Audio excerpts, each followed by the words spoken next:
Ақшаны табуды білгенмен үнемдеуді білмесең бай боламын деп әуреленбе.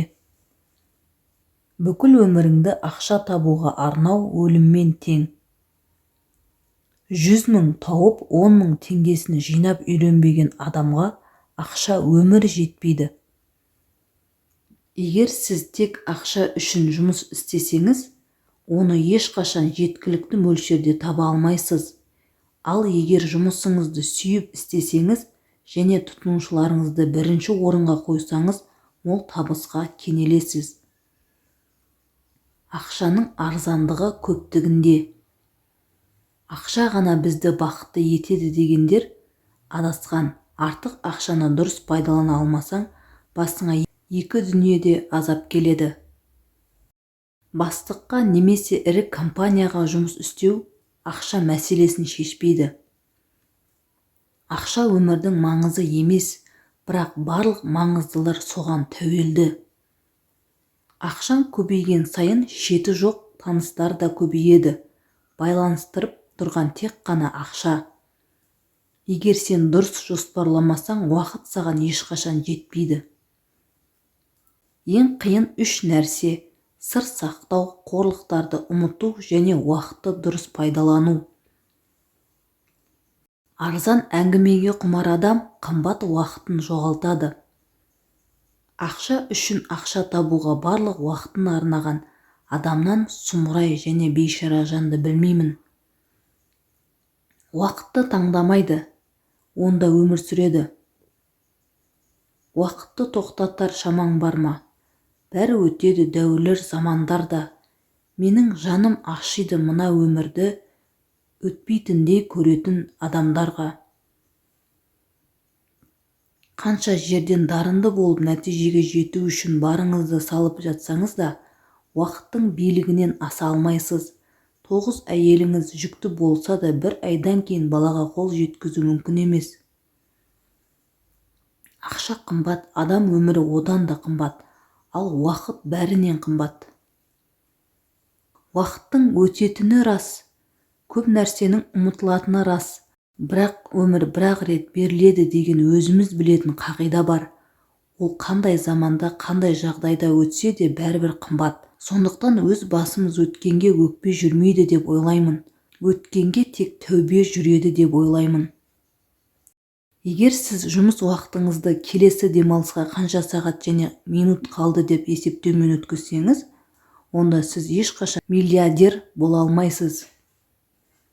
Уақытты босқа өткізу ең ауыр шығын. Қызметтің пайдалы болуы уақытты ұтымды қолданудан. Ей көңілім, сыйлық күтпе, бұл заманнан қараңыз. Уақыт озар барлығынан шаң қаптырып адамды. Дертің әр сәт күшейеді, ауырады тынымсыз.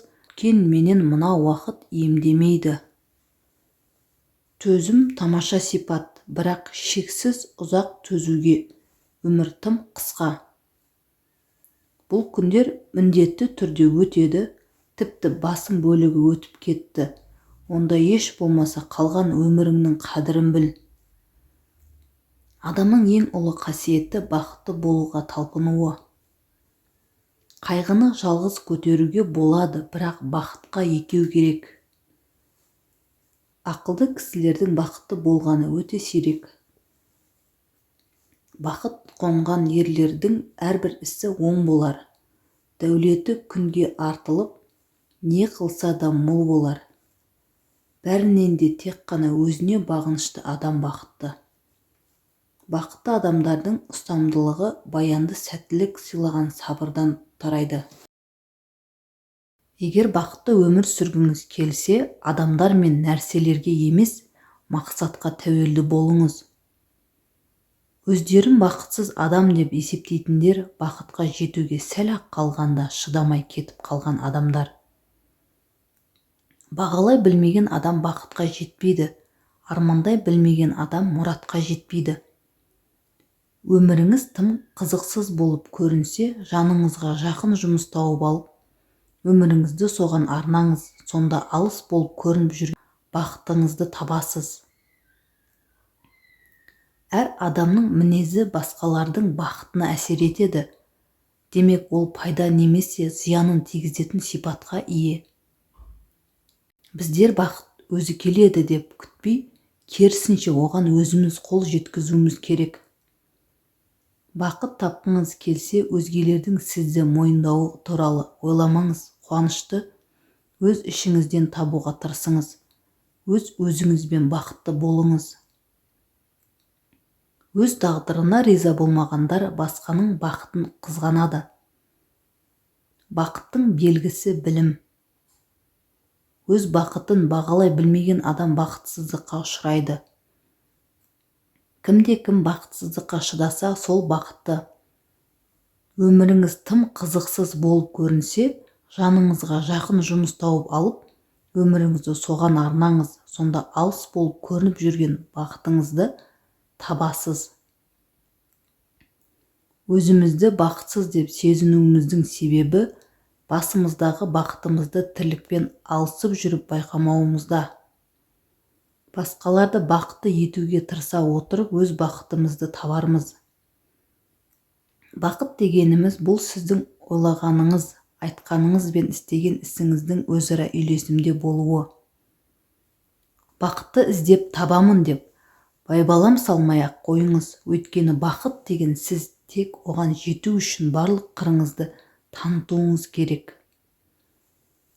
Бұл өмірдегі ең үлкен бақытыңыз бақытты балалық шағыңыз.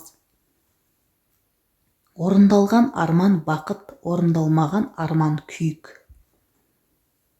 Адам кім болса да еңбек етіп, терге шома жұмыс атқаруы тиіс. Өмірдің мәні мен мұраты, оның бақыты мен мақсаты осында. Адамның басына қонған бақыттың тұрақты болуы жақсы мінез құлыққа байланысты. Мінез бен ақыл жарасса, адамгершілік ұтады. Бағалай білмеген адам бақытқа жетпейді, армандай білмеген адам мұратқа жетпейді. Өздерін бақытсыз адам деп есептейтіндер бақытқа жетуге сәл-ақ қалғанда шыдамай кетіп қалған адамдар. Арада махаббат оты бар неке ғана бақытқа кенелтеді. Балалық шақта бақыт алдымыздан күтіп тұрғандай көрінетін, қартайғанда оның тек өтіп кеткендігін сезінумен ғана шектеледі екенбіз. Өмірде еш нәрседен жүрексінбей сүңгіңіз. Ол сізді алдамайды. Өмір керемет картиналары, мыңдаған бөлмесі, жарқыраған жарығы, ақылды, әсем, биязы адамдары бар бір үлкен ғимарат секілді. Ол осы сарайдың ең әдемі жерінде тұру үшін өмірдің барлық өткелдерінен өтуіңіз керек. Ерінбей еңбек еткен адам ғана бақытқа қол жеткізеді. Мен бақытқа бастайтын жолды білмеймін, бірақ сәтсіздікке ұшырататын жолды білем. Ол бәріне бірдей жақсы көріну. Бақ әрбір адамның есігін өмірінде бір рет болсын қағады, алайда адам осы уақытта үйінде болмағандықтан есіктің қағылғанын естімей қалады. Бақыт емдейтін дертті бірде-бір дәрі емдей алмайды. Адамдардың 3 тобы бар. Бірінші топ жаратушысын іздеді және тапты. Бұлар ақылды әрі бақытты адамдар. Екінші топ жаратушысын іздеп жүр, бірақ тапқан жоқ. Бұлар ақылды, бірақ әлі бақытсыз адамдар. Үшінші топ жаратушыны іздеп те жүрген жоқ, тапқан да жоқ. Бұлар бақытсыз әрі ақымақ адамдар. Даңқ ақынның бірінші бақыты емес. Рухани жағынан сұлу адамдар, бұлар ең алдымен бақытты адамдар. Бақыт тек қана бізді сүйетін және үнемі күтетін жерде ғана. Ұстаздық ету уақыт ұту емес, өзгенің бақытын аялау, өзіңнің уақытыңды да аямау, бірақ бұған өкінбеу керек. Жер үстінде адам тәрбиелеуден асқан абыройлы іс, ардақты жұмыс жоқ. Ұстаздық ұлы нәрсе.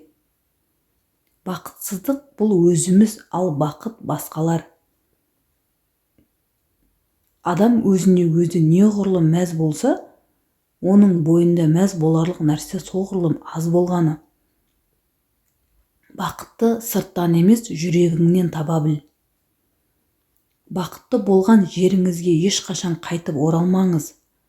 Қайда жүрсеңіз де өзіңізді бақытты сезініңіз, ал белгілі бір жерге қайтып барсаңыз, онда бәрі құриды.